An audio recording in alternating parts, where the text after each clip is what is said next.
Today I thought I would show you how to change a string on an instrument. I'm going to show you on a cello today, but the principle is going to be the same whether you would want to use a violin or a viola as well. For a double bass it's a bit different because the double bass has got some cogs at the top. So in this instance the cello and viola and the violin will be covered. I have two cellos. I have my expensive cello, which has quite expensive strings on it, and then I have my student cello. My expensive cello I've had since I was 16.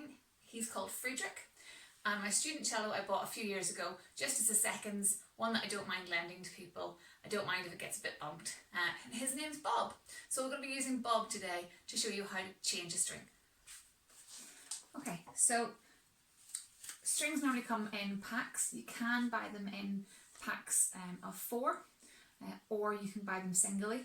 I tend to buy cello strings singly because it's not often you'll get a cello string breaking, whereas it's more often you'd get a violin string breaking.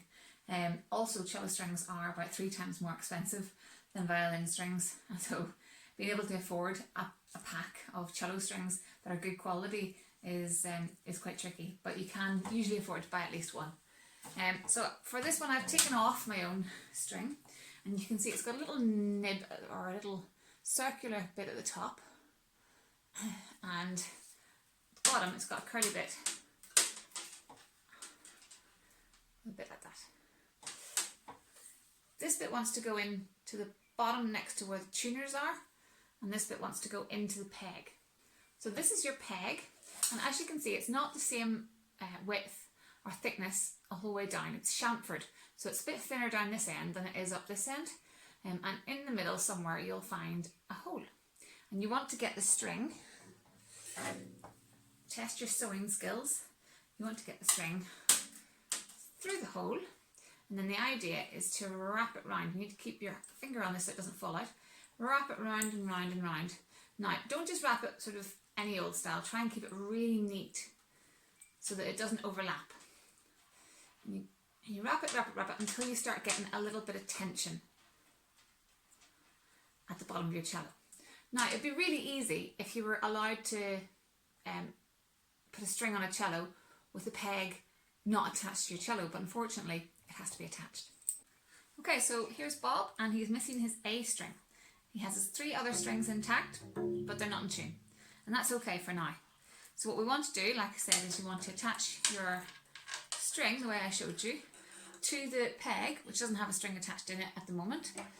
Wrap it around a few times. Then you want to bring your string down over your bridge and hook it into the hook next to your tuners. So let me show you down here. You want to hook it so that it goes into the little hook. Bring it back over your bridge and then continue to tighten it a little bit, but don't tighten it all the way. You don't want it completely tuned just yet. Okay, so I've managed to get the string threaded into the peg, wrapped around, brought down my cello, hooked onto the bottom and over the bridge. You'll see that bridges have all got grooves in them, so you want to bring the string into these grooves. So the next step is to tune it up.